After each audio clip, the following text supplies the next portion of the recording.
We're going to finish up our short series on transfer learning today. The other sort of logistical thing I did want to bring up is I know that project proposals are due this Friday.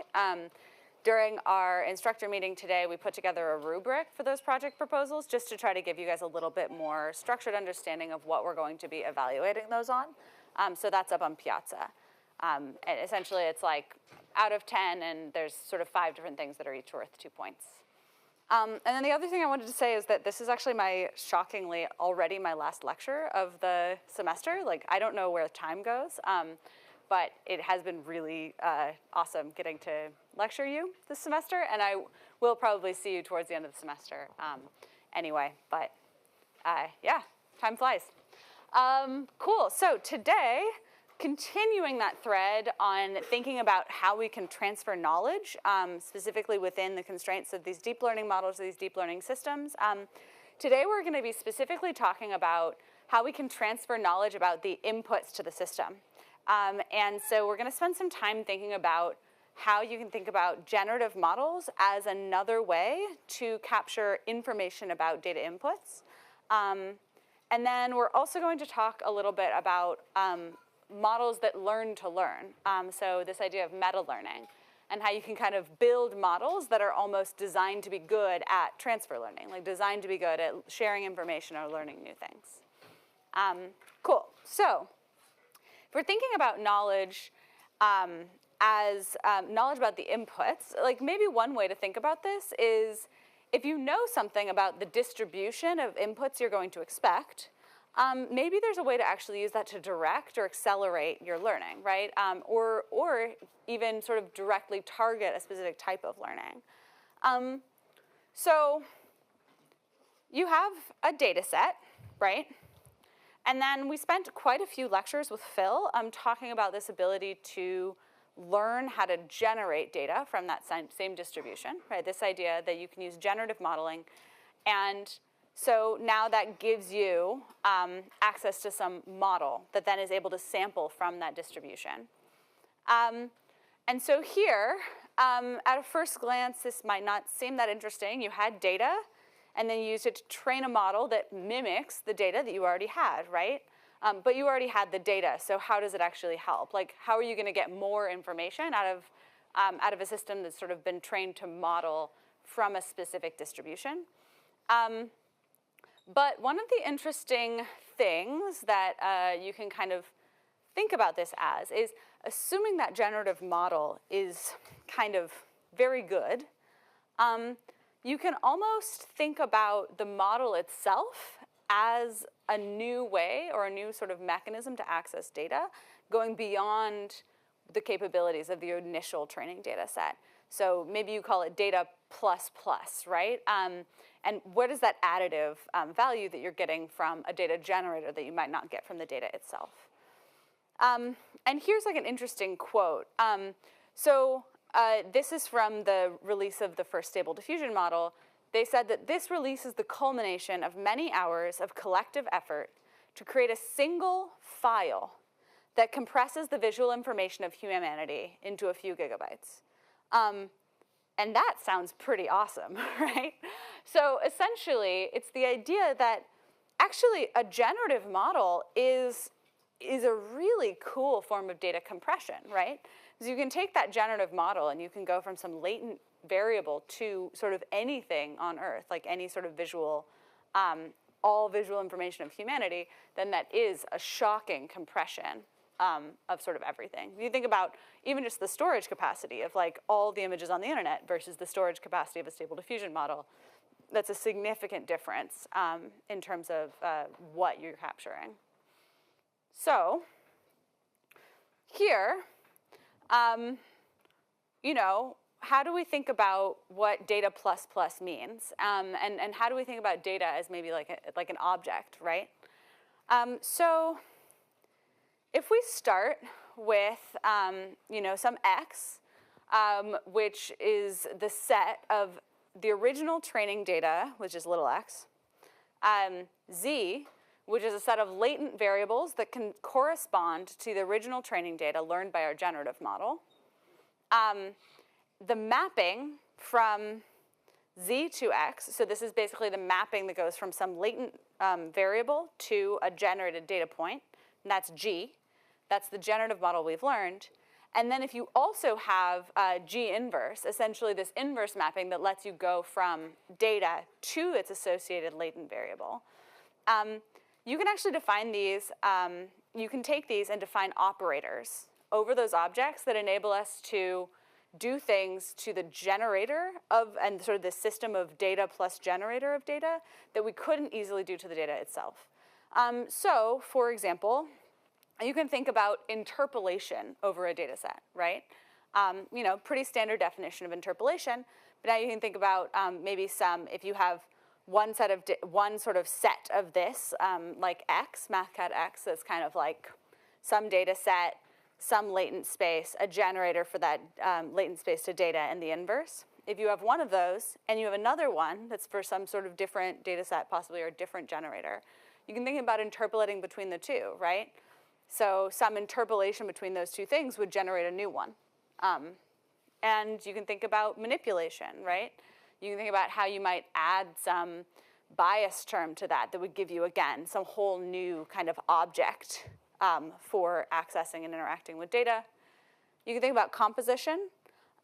So here, how do you actually kind of compose two things? It's, of course, different from interpolating between two things. So now if you, essentially are taking this space where you have just these different data products or data objects, you can think about really combining them and manipulating them in interesting ways. You can also think about optimization, right? So how you might actually be able to explicitly find some set of, generator, data, latent space, inverse generator that's optimal for some given dimension of optimality. And you can imagine sort of taking that and bringing it to bear on many, many different sort of research domains or problem domains that people are interested in. And things like graphics, like visualization, data augmentation, counterfactual reasoning. And all of this work is kind of somewhat in progress, actually. So these are just some examples of papers that start getting at these mechanisms of interpolation, manipulation, composition, or optimization over generated data objects. So if we think about this space of generative models, so here, this is now just visualizing what we were just talking about. We have some set of latent variables. So these are maybe the controls, right? This is kind of the way that you control what you want to generate. And maybe you've made some reasonable constraints in your system so you can ensure that Z is, normally distributed. Now, you have some generative model, G, that will take any point in that latent space and then synthesize an image, right?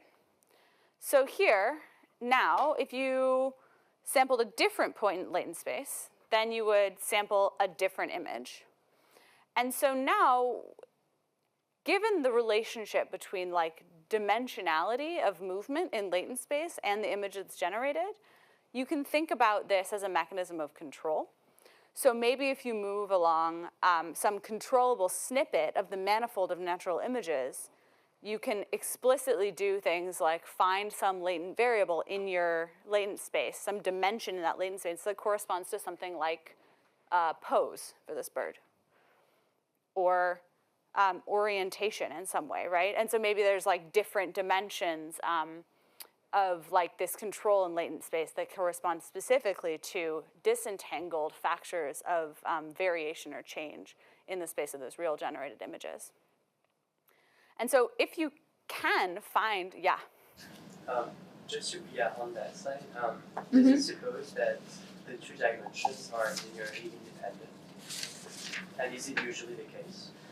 So your question is, are you supposing that these dimensions in this kind of latent variable space are linearly independent? So I think the assumption here is that there is some decomposable directions that are kind of maybe, some projection of this, where you can find orthogonality, and that orthogonality then corresponds to some very clean, specific like variables of variation in the real image space. In practice, sometimes, particularly for certain types or certain sort of categories of generative models, this is true, but it's not necessarily easy to find, right? So people will kind of do this like cherry-picked thing where they're like, hey, we found a dimension where if we move in this dimension, you can see that it changes from day to night. We'll talk more about some of these, but I think one of the kind of challenges of this is, particularly as these latent spaces get higher dimensional, being able to really explicitly disentangle these dimensions of variation in a clean way can be very difficult and can be highly heuristic. Yeah. Cool.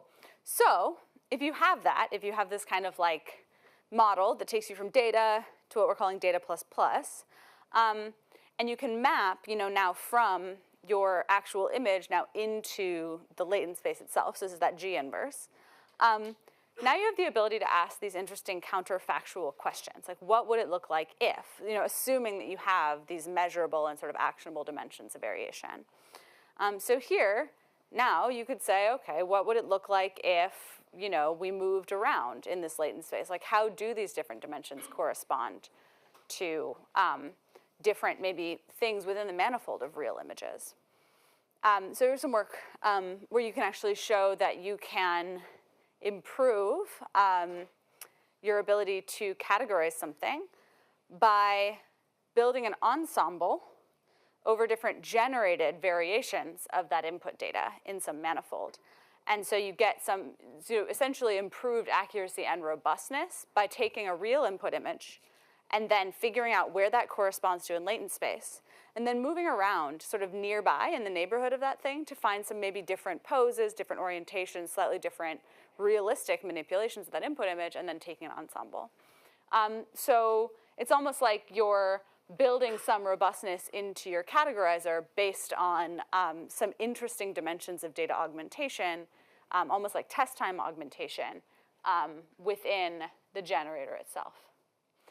Which is interesting, right? So there's some nice work that shows that like, okay, actually exploring dimensions of latent space can give you something that actually is more than the original training data.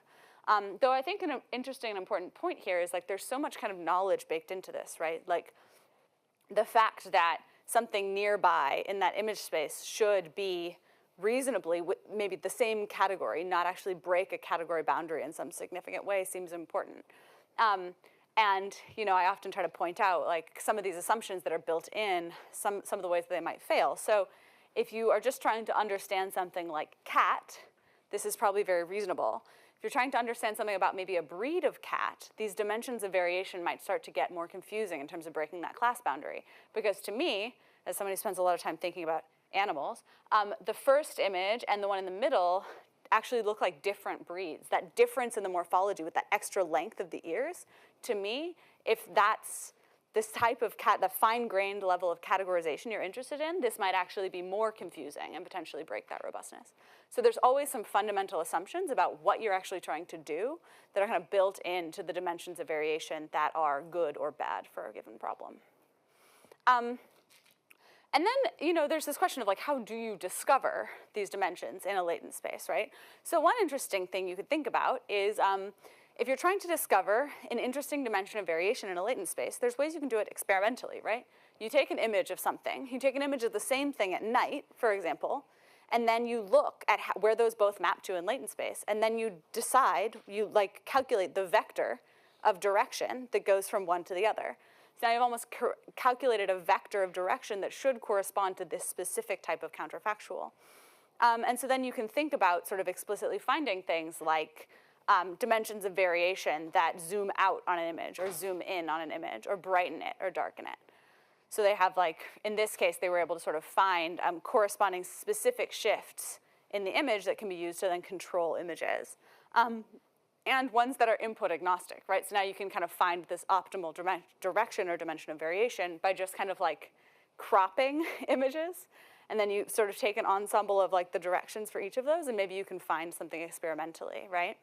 And so here you have these dimensions of zoom. You can find dimensions that correspond to shift, even across different input sizes. You have dimensions that correspond to brightening an image. And then you have things like corresponding dimensions of darkening an image. Though here, this is interesting, because I would say that this is really capturing some very specific bias in our data, right? Because clearly, people are not taking pictures of volcanoes in the dark that aren't erupting, right? So when we try to make it dark, it thinks it needs to erupt, right? There's like this clear bias that's just built into the training data. And there are some other cool examples of this for other types of modalities as well, right? So there's actually a really famous example from like word2vec, which is like an embedding model for words to like semantic meanings, where there's like a direction in the latent space of models that will correspond to changing the tense of the word. So you can move in that direction and go from swimming to swam, and go from walking to walked by taking the sort of this, moving the same direction in that latent space for words. So these types of examples of disentangled dimensions of variation in latent space can be discovered for many modalities and have been discovered for many modalities. And then there's kind of like these explicit, latent space vectors that are disentangling these factors of variation, right? So you have things like winter to spring, or turning on the lights, going from day to night, the volcano eruption vector, though again, you'll note that it's like you're more likely to get like more aggressive looking eruptions at nighttime than during the day. So there's been a lot of research into how to efficiently discover these dimensions of variation within a learned latent space, these disentangled dimensions of variation. So let's look at that in a little bit more technical detail. So you can take a GAN, like a generative adversarial network, and you can walk in a straight line in a latent space and visualize what it looks like to walk in that straight line. And it kind of works, but it can be really cherry picky. So like some of those like directions correspond to stuff that just looks like trash, or is just not easily disentangleable into something that we can interpret. And then there's some like sort of fancier versions of a GAN, like style GAN, where they actually explicitly noticed that sort of any layer of the model, any of those intermediate representations also represents a latent space for the model, right? And so they determined that there's actually earlier layers in the model that are better, quote unquote, latent representations than the Z representation, that sort of initial input representation. And so, so then we'll try and talk about like why that might be, like why it might be better to actually think about their latent space from somewhere intermediate in the model versus like explicitly with that input latent vector. So if we have some natural image manifold X, so some nonlinear data space, and now we sort of have some starting point. So this is the corresponding point in that data, sort of natural image manifold corresponding to this bird, this blue bird. Maybe you have another point here. This is corresponding to this fly. So if you think about linear interpolation between these 2 points, arguably, you're moving off the manifold of real images, right?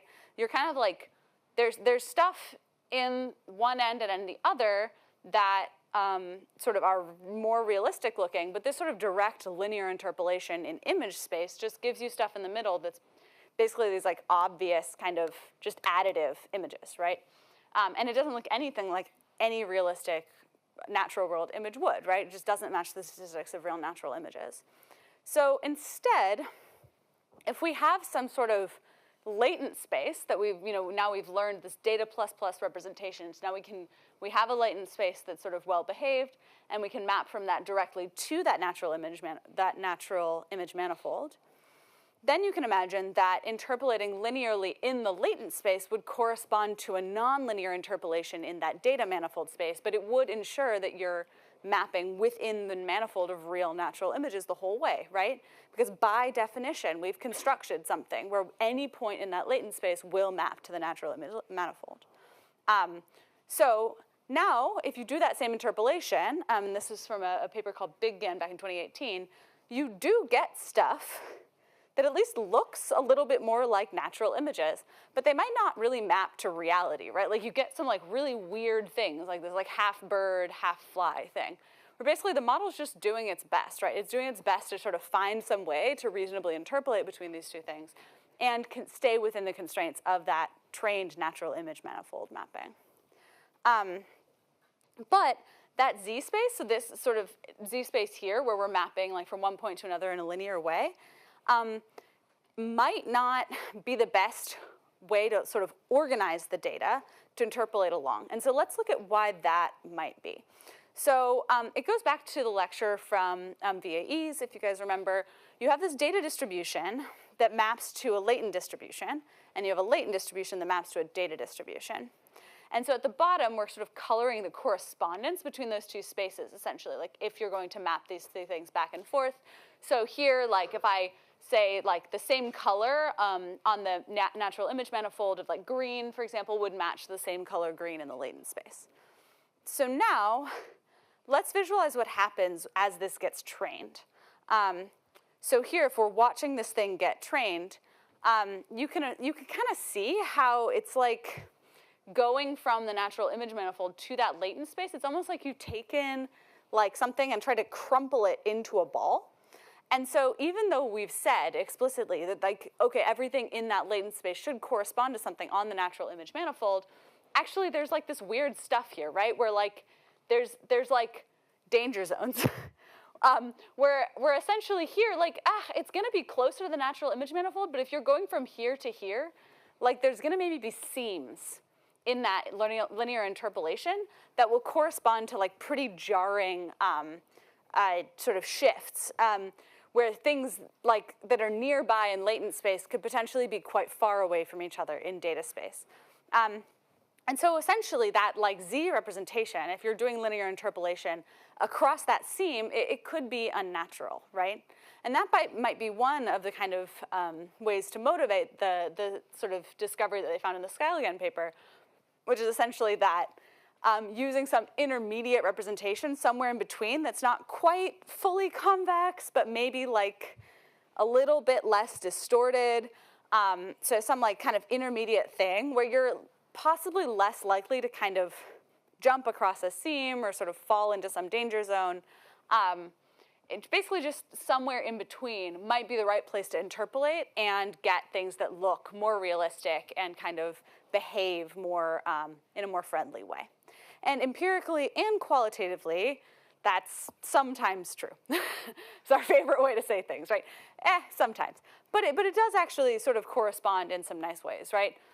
So here, this was a work where they took that W space, that sort of intermediate space, and they demonstrated that they could use it using this is a work called style space, to very cleanly isolate and disentangle these dimensions of variation, and they got some really nice qualitative results, right? So here they're able to vary things at the level of granularity of like hood styles or headlight types or body colors or background. So it does seem to suggest that basically by removing some of those like weird, badly behaved portions of linear interpolation by moving to this more intermediate space is beneficial when you're trying to find these disentangled dimensions of variation. Cool. So now let's talk about how you would label this generated data, right? So you have a label for all your real images. Well, maybe you don't, but assume you do.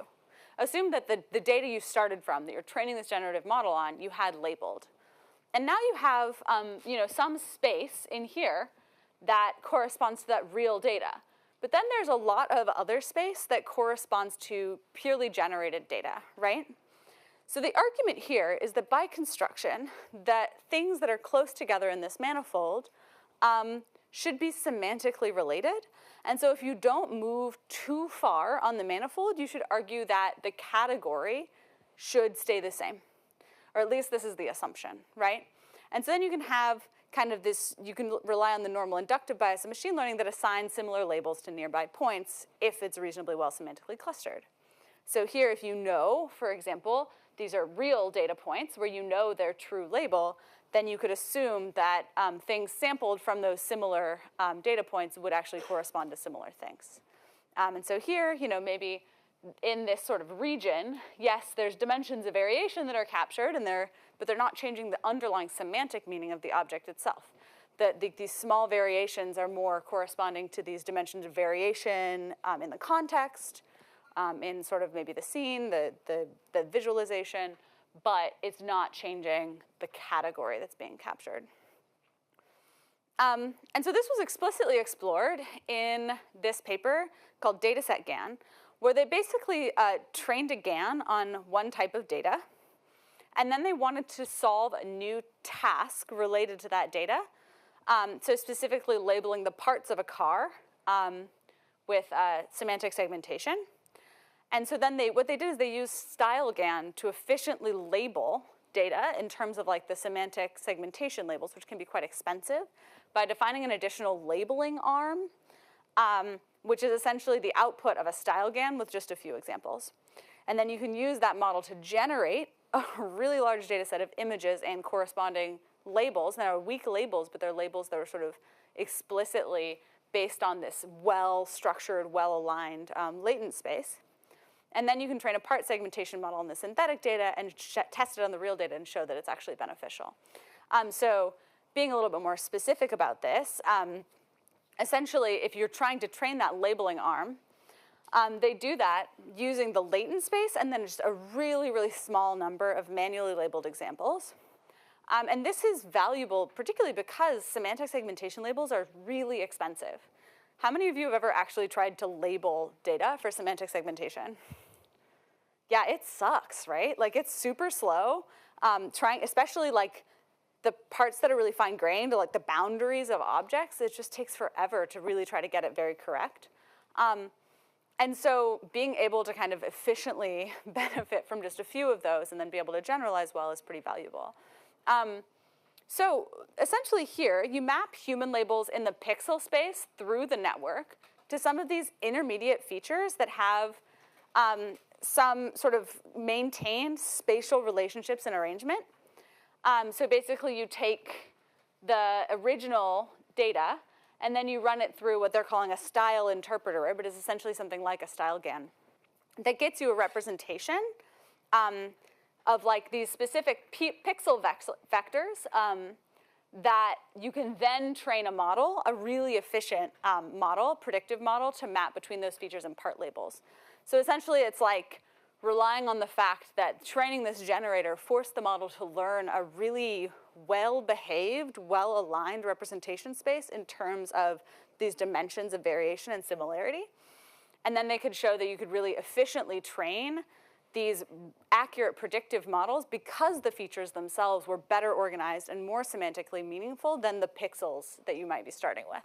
So instead of trying to sort of go from images and pixel labels to a trained model that generates pixel labels given this input image, you basically take the input image, run it through to some intermediate feature space, and then you've trained this really lightweight predictive model to go from those features that are learned by a generative model to the correct semantic segmentation.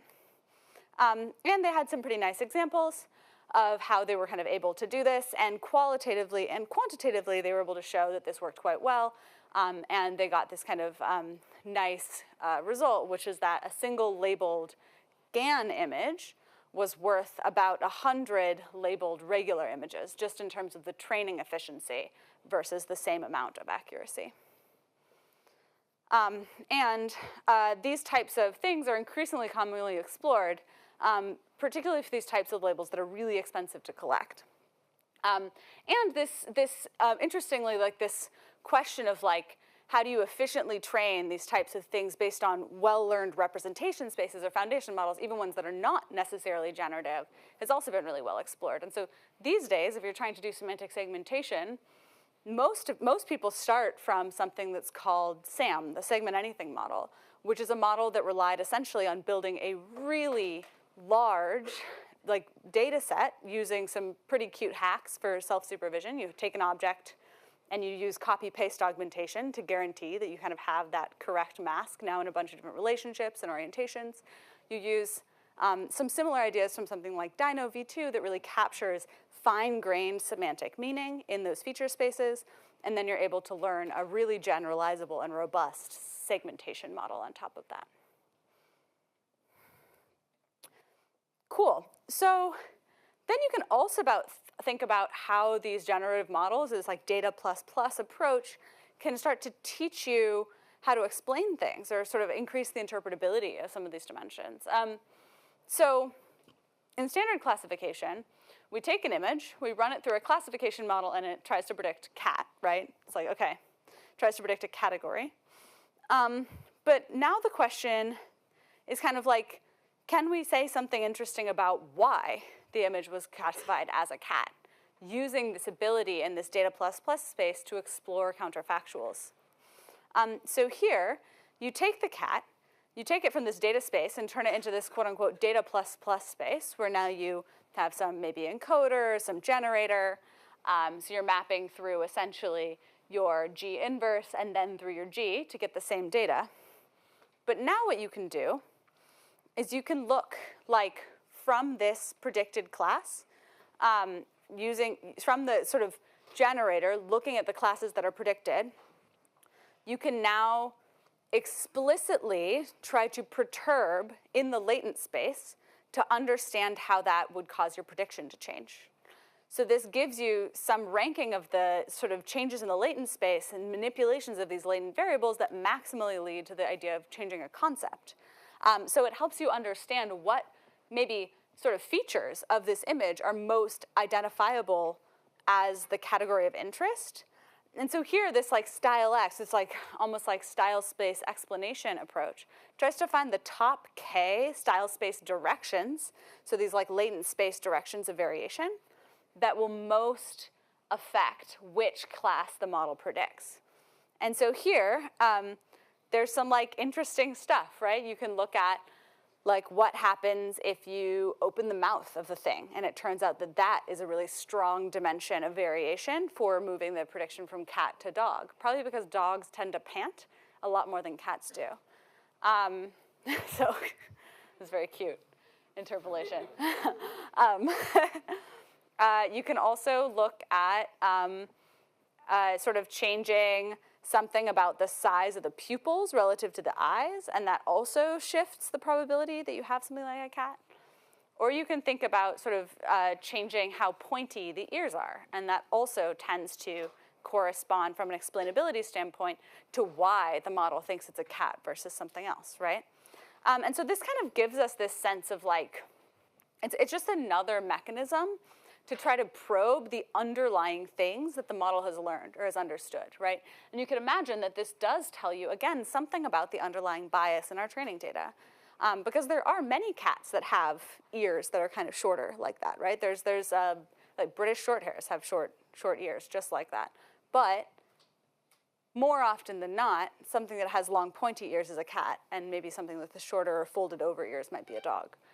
So it's capturing some dimensions of bias, I think, in the data as well. And so you can think about this in terms of like how we generate maybe class-specific explanations. So here, if you have something like a perceived age classifier, then you can start really probing these like weird dimensions of bias and see how that affects the perceived age of a model. So now the model is predicting an age, right?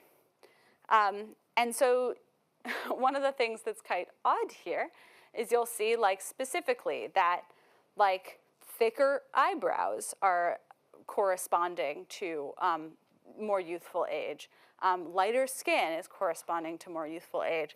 Though also you'll note that like it's like lighter but also sometimes less textured, which is like one of these dimensions, not a super, super disentangled dimension of variation, or something like adding glasses, or very obviously going to like gray hair.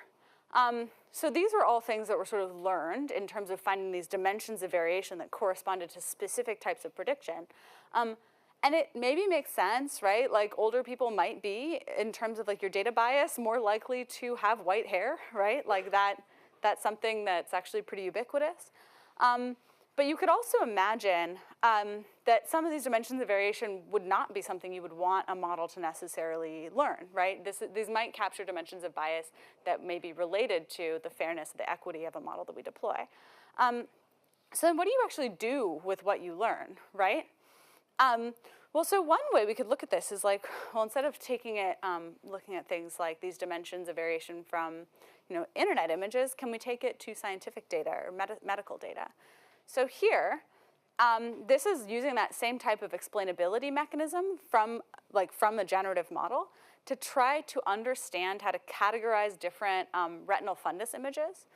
And here we're showing sort of the top 4 examples of things that real doctors are looking for, and then how you might actually change that image maximally to correspond to something predictive of a specific disease, for example. And this is quite interesting because it does actually, if you show these to a doctor, it does correspond with the types of even very fine-grained features that a doctor might use to actually categorize a specific type of disease.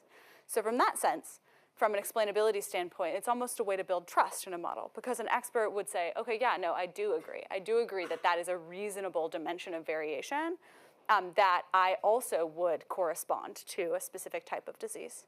It's almost a reassurance that the model isn't picking up too many odd other correlative factors that might be things that we don't want a model to correspond to.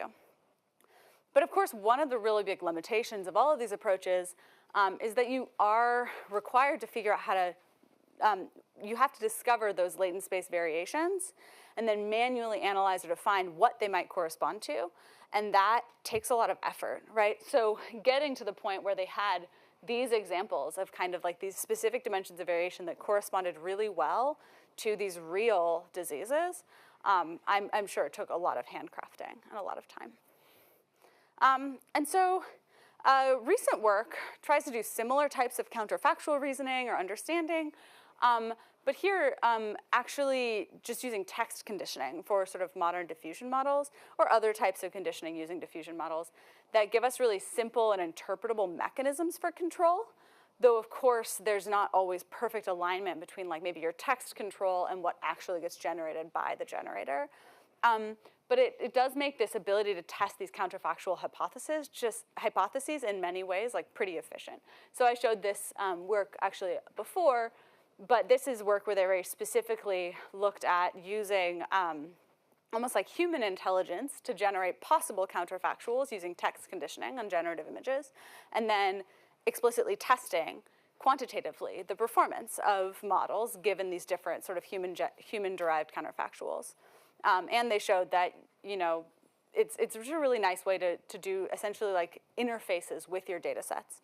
Basically using the generator trained on top of data as a direct investigation mechanism or interaction mechanism with the underlying real data set itself, understanding the dimensions of bias.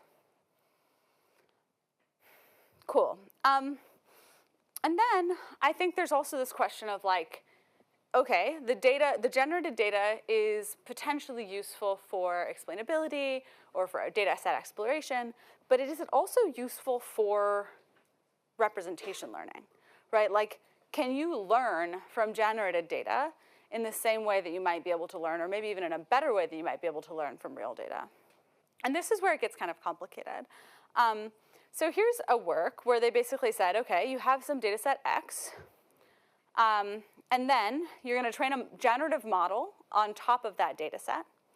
And the idea is somehow the generative model trained on top of the data set is going to capture either the same information as the data set or maybe arguably slightly more information than the underlying data set. And then that might actually be able to be useful for representation learning. So here, kind of similar to that other example with the multi-view ensembling from GANs, they're explicitly looking at your ability to generate maybe the same real image from different perspectives or from different views, and then use that as the input to contrastive learning models. So here, trying to learn a representation space where you're saying, all right, here's 2 images from the same sort of category, here's one from a different category, and then you're training that contrastive style loss. Yeah. So is this like training from scratch, or is this transfer learning? Yeah, that's an interesting way. It's an interesting question, right? I mean, arguably this is a mechanism of transfer learning, assuming that. Well, I guess to get to the original model, was that built on some like pre-trained model for image analysis? Or? Which original model? We're talking about kind of like a system here. So this generative model. So let's assume for the sake of simplicity that this is trained from scratch on that, because otherwise it gets even more complicated to understand, right? And this actually, I think, is one of the difficulties currently when people are trying to understand whether we can, like there's this kind of like broader meta argument going on in the community of like whether it is possible to get more information out of a generator trained on data than the underlying data itself. It's basically, from an information theory perspective, it's like how could you possibly create something from nothing, right? If you have the data and that's all the information you have, you couldn't maybe get more information out of it. But then there's kind of the counter argument, which is actually like our architecture design and like the design of the training systems builds in knowledge that would not necessarily have already been built in. And actually you could argue that the construction of things like convolutional neural networks fundamentally are an injection of additional knowledge beyond just the underlying intermediate data, right? We're building knowledge into the design of our architectures and our loss functions based on our understanding of what, for example, structure we expect to see. So convolutional neural networks basically say we expect there to be local structure in images. And so then the argument is like, isn't data augmentation like a mechanism? Like you could argue that random flipping is a image generation algorithm, right? I mean, depending on how you want to define that semantically, it is, right? You've taken an image, you've used some algorithm to generate a new image that you guarantee like still has fidelity to the class that you care about. Right? And then like things like this kind of copy-paste, like cut and paste style data augmentation, that's even getting maybe closer to something like a learned generative model, because now you're like building explicit assumptions about like taking foreground objects and putting them on different backgrounds. This is like a really useful mechanism for increasing the robustness of machine learning models, just like kind of these engineering hacks about how we manipulate the data during training.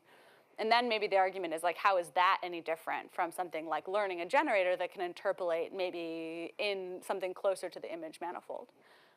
So it's a bit semantic, but I've actually been thinking about this a lot. I have a grad student who's been looking at whether we can, I really specifically want to be able to learn, maybe using generative models, to do a better job, a more robust job of recognizing rare things. But now you've really gotten yourself in a chicken and egg problem, because the thing is rare, it's hard to train a generator that does a good job of generating it. And then sort of the reverse is also true. And there have been people that have shown that you can improve rare categorization using generative models, but they cheat and they train the generative models on a lot of data. So far, we have been able to find ways where you can get some gains in very specific constrained scenarios, but it's not just sort of naive and simple.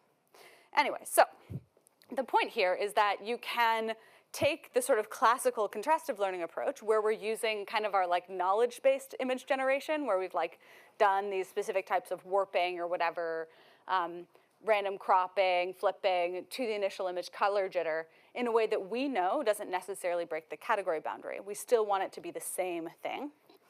And here, we're instead going to move just a little bit in some latent space to create now this mapping in data space through what should be the manifold of real images, and then use that as your transformation for your contrastive learning model. Yeah? I had a question about this, which kind of relates back to earlier when we talked about like the idea of small local movement in the latent space not crossing a boundary. Is that like a, I mean, intuitively, right, if you have just a 2D latent space and a 10 class classification problem, like you could imagine some very naive pie chart that has like 10 slices, and like there has to exist a boundary somewhere between like category 1 and category 2. Yes. So is this just a probabilistic argument that like in a high enough dimensional latent space, the odds that you would sample a location where the boundary shifts is like so unlikely that you can get away with this kind of a approach to training for contrastive learning? Or even, I would even go beyond that, and I would even say like, as long as you define some dimension of movement, as long as most of the time it's not crossing a class boundary, If it does cross a class boundary a very small amount of the time, still by the way we train these models, it's almost like the noise will come out. It's almost a mechanism for regularization. You know, like, of course there's counter arguments to that, right? Like, if it depends on kind of how egregious those boundaries are and how frequently you're classing them. But yeah, I would say, like, as long as, like, if you want to make like a probabilistic argument and you want to sort of map that to something that's like a physical area argument, like the area of the model where moving in a small amount corresponds to a reasonably like maintaining the category boundary relative to the areas where you are crossing category boundaries, as long as that ratio is quite large, then I imagine you would still learn something useful, even if sometimes it's wrong. It's just like how in the standard contrastive learning objectives, we did see some improvement when you could explicitly remove these like false positive, false negative type things where within your batch you would have maybe like 2 images of dogs, and now they're being treated as a different category during your representation learning. You're explicitly saying those things should be far apart, though they actually represent the same category. But that's still, like, if you could remove all of those, the models did train better, right? There were like these nice examples where you could show if you removed these kind of false characterizations by using supervision, for example, you got better representation learning, but the model's still able to learn useful representations even when those do exist in there.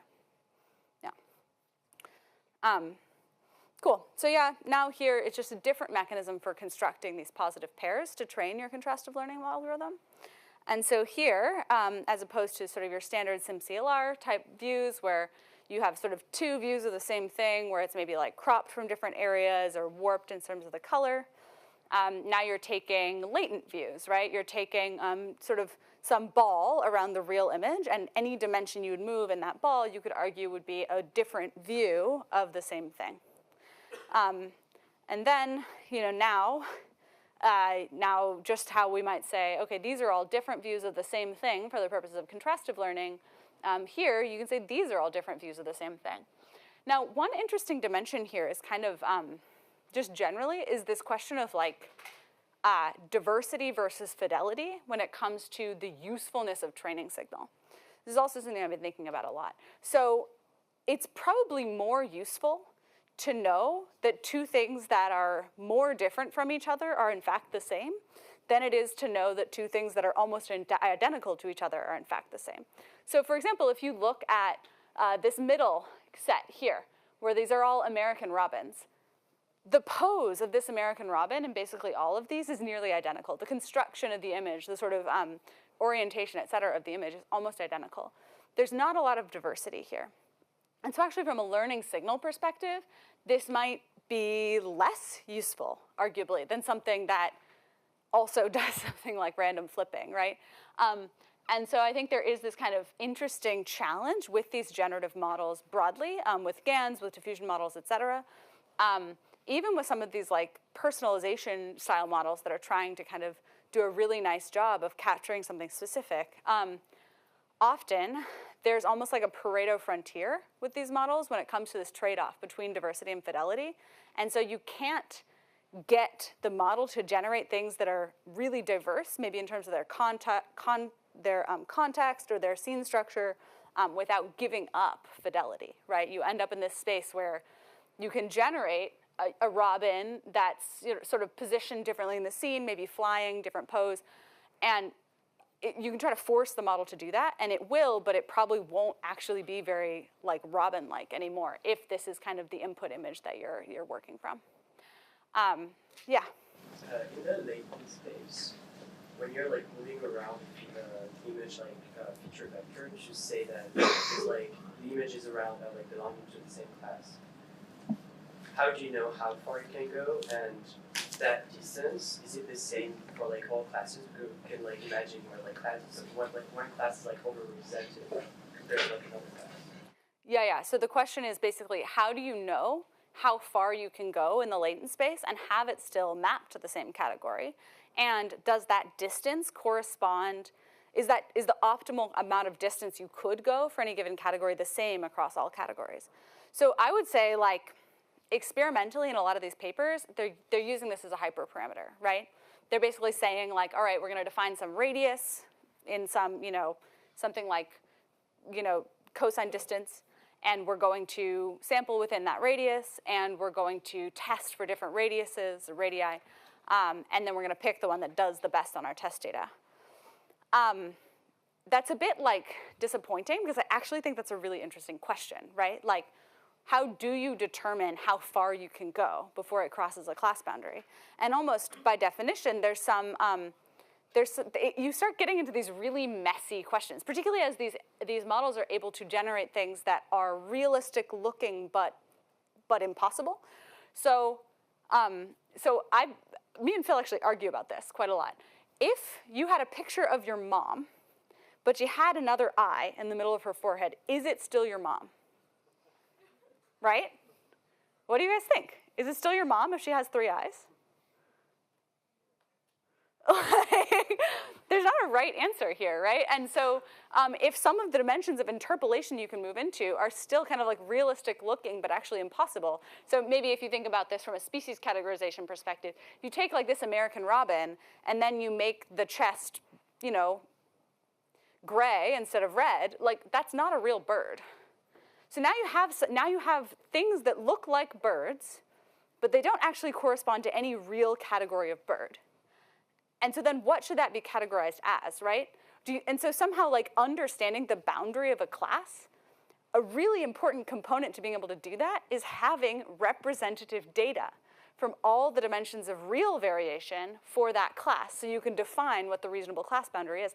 That's one of the reasons that few-shot learning is so hard, because it often means we don't have a good, well-understood representation space of the boundaries of the real class. And so we don't know, right? Like if you've never seen a picture of a bird as a juvenile, we don't know what the sort of real class boundary should be. Yeah? Isn't that just like a fundamental shortcoming though, of like classification as like a learning objective? Like CLIP was almost a better idea where they're just saying that you should learn to embed text descriptions of images close to that embedding of the image, and you can capture more truth about the world. Like to your point about the robin chest, I mean, this isn't exact, but like, imagine you have like an albino robin, right? Like, that's still a robin, and like, a human can look at it and be like, yeah, that's a robin, but from your definition of like the classification perspective, I think you're right that for a specific type of classification, whatever you define that class to be is the extent to which the model can like, learn anything. So isn't this just like a shortcoming of classification? Yeah. So the argument is basically like this challenge of like kind of being able to understand category boundaries is maybe a limitation of the underlying philosophical concept of trying to categorize things with some sort of list of specific categories.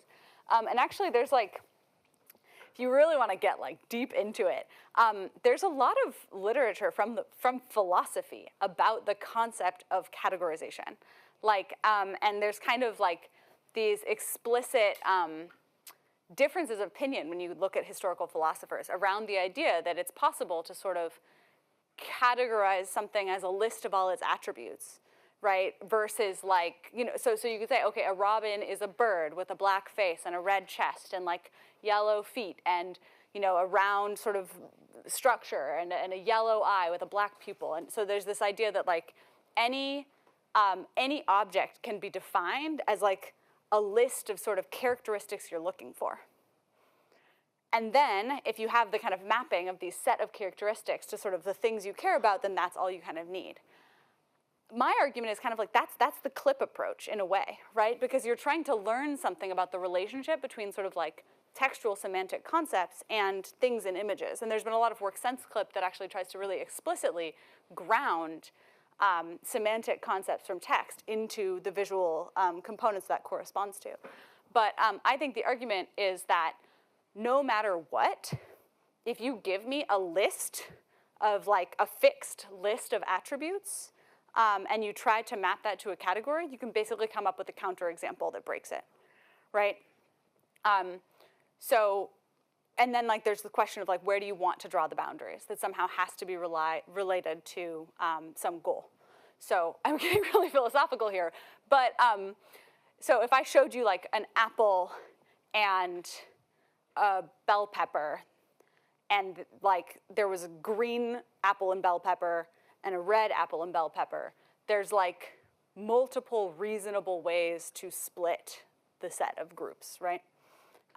So in the end, it always just comes down to like, what do you really need the representation space to do for you? And then what types of dimensions of variation do you want to capture there? And then that like the albino robin example is a great example of like ways that we are very good at generalizing, but I would actually argue that models like CLIP still cannot capture effectively. And so, yeah, and then you could tell me, if you were a bird expert, oh, actually, that looks like it might be an albino robin, but that's actually this other species, and I'd believe you because I don't know. Yeah, so I think this is really fascinating. I think it starts getting at like some really interesting kind of meaty questions about like, what do we really want from representations? And what does it really mean to kind of like move through a representation space?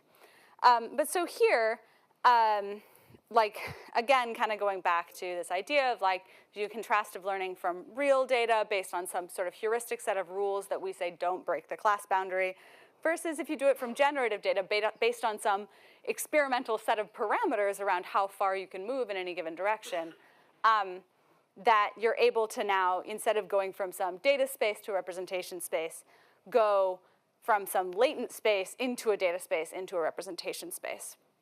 And they were able to show that if you're doing sort of linear transfer from ImageNet 1000, you can get 43.9% top one accuracy here, but sort of only using real data to train these models.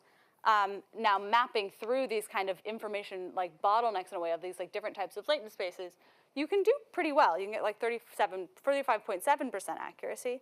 But then if you add in that ability to move in that latent space, the accuracy goes up to about 42.6. So here, you'll note, neither of these are as good as just training on the real data themselves. So clearly there's like some limitations in terms of the mechanism. But the argument is that if you were able to kind of build the system effectively, the ability to interpolate and kind of have these reasonable dimensions of variation within that original latent space could potentially add a lot of value, right? So this is like a pretty significant boost in performance. So then the argument is that these like deep generative views is like one dimension of variation, just different sort of viewpoints, can improve contrastive learning beyond only using standard data augmentation. And if the generative model is high quality, you could even potentially outperform learning from real data. But that, of course, means that we need the generator to be high quality, which it's not for many things that are uncommon. One of the things that is kind of fun if you try and play with these models is like looking at what they understand and trying to get them to break out of their priors. So there's some classic examples of this, like if you ask models to generate a bunch of pictures of birds, if you ask it to generate Orioles, it'll give you baseball players, right? There's like this semantic like prior that gets broken by the training data in really interesting ways. But then there's also other interesting stuff. Like if you ask the model to generate a toucan with a short beak, it's really hard to get it to do it. It just won't. Like it's like, no. Toucan somehow overpowers like these mechanisms of like morphology. And I've also found that they're much better at generating dimension, they're much better at changing texture than shape. So it turns out the models seem to have learned really strong shape priors that are hard to break out of for any given category, but they've gotten quite good at kind of like swapping textures for a category. So you can say, oh, like, you know, make a baseball but make it furry, and it's like, okay, it swaps the texture just fine. But if you say make a baseball but make it like star-shaped, it gets a little harder. And I think that's really interesting. I think it's interesting to think about like why shape might be encoded in a stronger way than texture. And there's some recent work that shows some really nice, like in this sort of space of like trying to build effective data augmentation through generation. It just came out just at ECCV. They basically use the scene structure as a fixed thing. So they mask out sort of the entire dimension of the scene. So now you're guaranteeing that you're going to have a realistic scene because it's a real one, right? So maybe you have like two dogs sitting on a bench. Now, the way that they actually do their generation to get these new cases is they take each individual object and then they change it to a different instance within the data set. So you basically say, I'm going to learn some personalization model for every individual dog in the data set, and then I'm going to condition on the mask that I have and generate it with that instance. So they basically call it like instance augmented generation, and they do get some really nice results. And what it is basically it's breaking these correlations between scene structure and individual objects in a really kind of realistic way. And the images do look reasonably correct, right? But it's really, the shape thing gets weird again. So you can take, because that data set has bird defined as a category, you can take any bird of any shape and you can replace it with the texture, essentially, of a different bird. But birds are very different shapes. So it'll take something like a little round bird, and then it'll sort of try to squash an eagle into that shape. And this is something that wouldn't happen if the granularity of their categories in the sort of labeled space was a little bit more fine-grained, right? And again, it's just built-in assumptions about like the amount of shape variation you might have within a given sort of defined category of interest from a human perspective. Anyway, it's enough philosophy for now. So essentially, Data++ says that you might be able to sample from an implicit generative model and use it to act like some sort of decorative or interactive or like mechanism to get data with extra functionality. And so you can define operators on that, things like interpolation, extrapolation, manipulation, composition, optimization, and you can use it to label data potentially quite efficiently. So the argument here is that maybe everything you can do with regular data, you could also try to do with kind of this generation augmented data. And it might work better. But I think there's still a lot of research that needs to be done in this space to really like achieve the benefits that we think there's potential for. We need generators that can learn with less data, and we need them to, we need to better understand how these things are being learned. Yeah? So 2 questions, one on the bias. So I'm just curious to know, how can we figure out there's biases in the training? Like in this case, we correlate darkness equals volcano eruption without seeing the images, because this is, we can see it visually, but if the data set is so large, we can't see it. And the second one is, how do we prioritize diversity versus accuracy? So like the example you gave of a little bird with an eagle features, but it's in the size of a little bird. Is it great because it allows me to train for things that aren't even possible? So maybe my testing data will improve, but it's so far away from fidelity. Does that make this generative data bad? Yeah, so it's kind of like that question about the third eye in the middle of the forehead. Like if you start adding random eyes to your mom and it makes the model more robust at recognizing your mom in real data, is that a problem? So I would, so with relation to the first thing, that was like, for example, that dataset interfaces paper was a mechanism that tries to use the fact that you can interact with these systems with text to probe biases efficiently without needing to explicitly look through all the data. So I think there's like ways people have thought of using generative models to help you find biases efficiently. And then with respect to the second one, I think it basically depends, right? Like, there's like some work that tries to demonstrate that even for like really fine-grained things like bird species, you can learn to generate data that is like accurately of that bird species by using a classification model as like guidance for the generator. But essentially what that means is then you're building a generator that's optimized for a given classification model. And you can take that to its logical extreme because it essentially means you can map out like the boundaries of that classification model like really explicitly, moving into spaces that aren't super realistic. And then you can maybe get better performance for a given manifold or sort of a given representation space, but it might not always correspond to things you want. So for example, you get like better performance on crows when you add in images where it's like Bigfoot with a crow texture. And it's like, it kind of gets to this weird question of like, we're getting better results on our test data, but is it actually going to correspond to better results in practice, like in, beyond this sort of fixed set of test data? And I think that gets kind of hard to quantify. So we're good at optimizing for metrics on test data sets, but I think it's much harder if you're sort of moving to the real world. You could imagine it might actually be better in some way to have things that aren't like I guess like different in ways that are like weird and not realistic, because maybe in the real world, you might be more likely to encounter something that actually does look a little bit like a small eagle, but it's actually something else entirely. So maybe the open-endedness of the real world makes the question of like maximizing the potential within a kind of a fixed, like closed world setting a little bit less translatable. But yeah, I don't know if that kind of makes sense. I'm sort of ranting. But I do think that what is useful is going to be directly related to your task, right? So for different types of tasks, for different goals, useful data will be different. Yeah? Is image domain the bulk of where like the cutting edge research is being done for this topic? Or is that like a pedagogical reason to? Why am I showing a bunch of image examples? It would probably be harder to do these evaluations on like text because you'd have to read each one and see like the differences. Yeah, that's interesting. So there definitely is research on like generative text as data augmentation, but I think you're right that it's kind of harder, like class boundaries in text is like a little bit harder to define.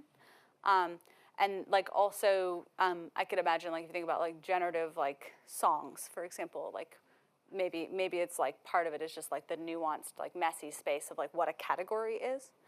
But there definitely is work on both generating data and using generative data for training in the text space and in like the audio space and in many other modalities as well.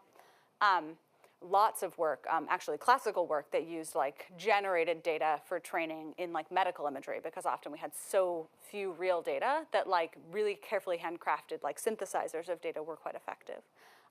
There is kind of a much broader kind of interesting debate currently about what's called model collapse or like manifold collapse, where essentially if you start training a model on more data that's generated than data that's real, which is a very clear concern today because more and more of the text on the internet is generated text as opposed to real text, there's an entire line of research that essentially shows that once you kind of go too far down the sort of ratio of like more of the data being generated than real, it becomes kind of a vicious cycle, and you can have these types of like model collapse where you start to lose parts of your distribution that were captured in the real data because of the kind of distribution of the generated data based on the likelihood.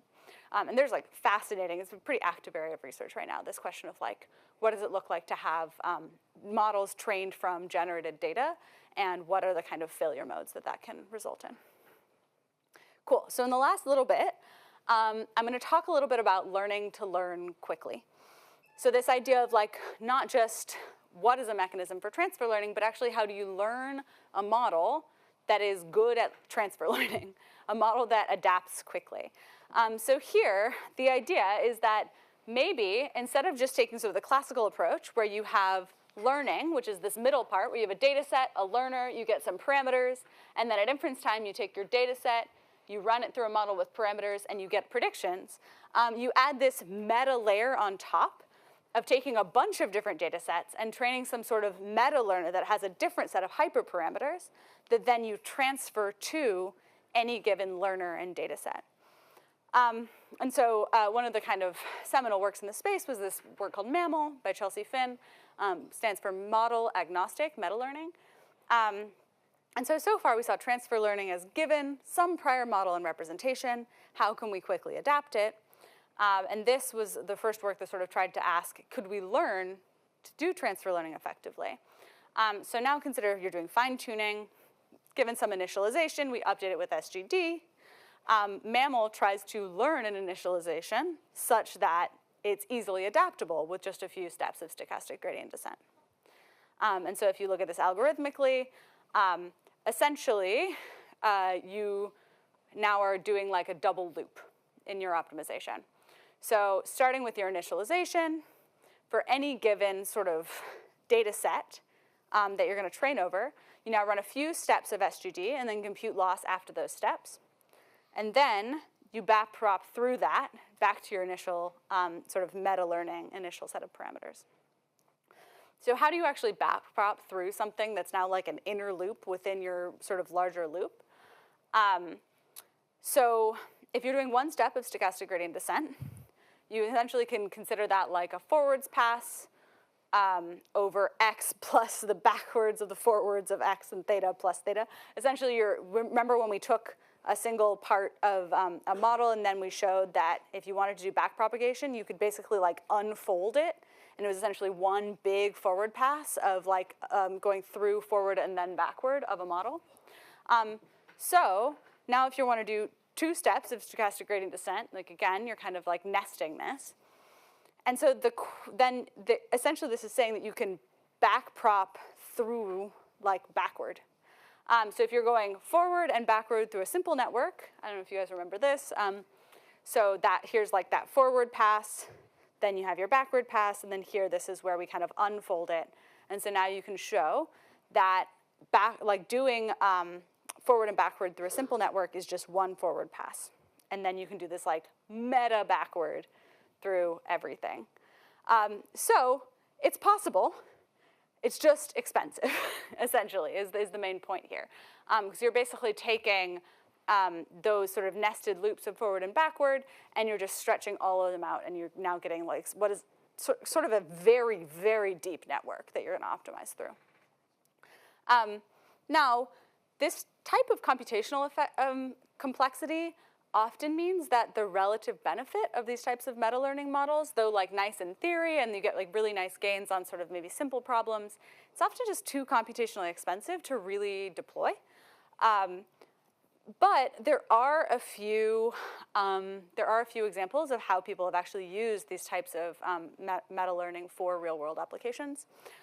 So in this case, like, in practice, I was saying the gains of the method, something like model-agnostic meta-learning, are often not worth the additional computational cost at training time, and sometimes can be worse than just like pre-training on all of those different data sets and then fine-tuning. But Gabby Sang introduced this geospatial embedding, essentially like a bit of a task-specific tokenizer within that meta-learning objective that encoded some kind of task-specific context, and they showed that giving this like task specificity within that meta-learning loop did give them some really nice gains when they were looking at crop type categorization for corn in a bunch of different countries. So here, like these are, a comparison of a bunch of different types of methods, but you can see sort of at the top is kind of like versus meta-learning or just pre-training a model, like they're like it's about the same, but this task conditioning that gives your model the ability to kind of specialize effectively, maybe to a given country or part of the world, ends up being pretty effective.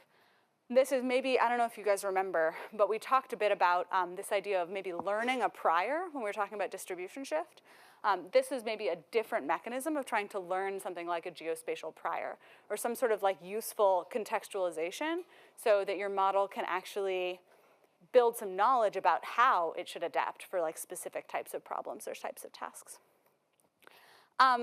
And so there's also this question of like meta-learning by sequence modeling. So definition of learning, maybe we have like a sequence of, input and ground truth, input and ground truth for a bunch of things. And then you output some function such that if you give it a new input, it'll give you a new ground truth. So maybe this is kind of like that example we talked about when we were talking about autoregressive modeling for large language models, where we could say like, okay, we're going to show you an example of English and the translation in Spanish. I'm going to show you another example English, another example of the translation in Spanish. Now if I show you something in English, the model would sort of automatically generate the translation in Spanish. This idea of like sequence-based in-context learning.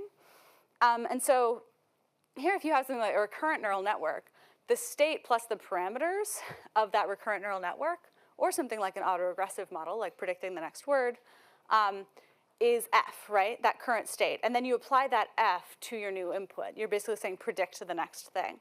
And so then the hidden state of that RNN, of that recurrent neural network, is a model that arguably learns to learn, right? It takes some statistics of the sequence in general that enable it to predict what should come next. And this really is, I think, what GPT and a lot of these modern autoregressive models are doing. It's kind of a version of meta-learning at large scale. And you could argue that in-context learning is kind of just another mechanism of sort of meta-learning. Because when these models are being trained, you're showing them a lot of different possible tasks or sequences and then asking them to like learn how to really quickly and efficiently generate answers for like what comes next for new sequences. So this, you could argue that there's a pretty similar motivation and potentially a much better actual output when you think about meta-learning through sequence modeling as opposed to meta-learning through this kind of like inner and outer loop of training. Cool, so it's the end of the lecture I had for today. We learned today about generative models as data and some of the pros and cons of that. And we also talked about learning to learn, or meta-learning. And like I said, it's my last lecture of the course today, so it's been really fun teaching you all, and hopefully, I mean, I'll be around, but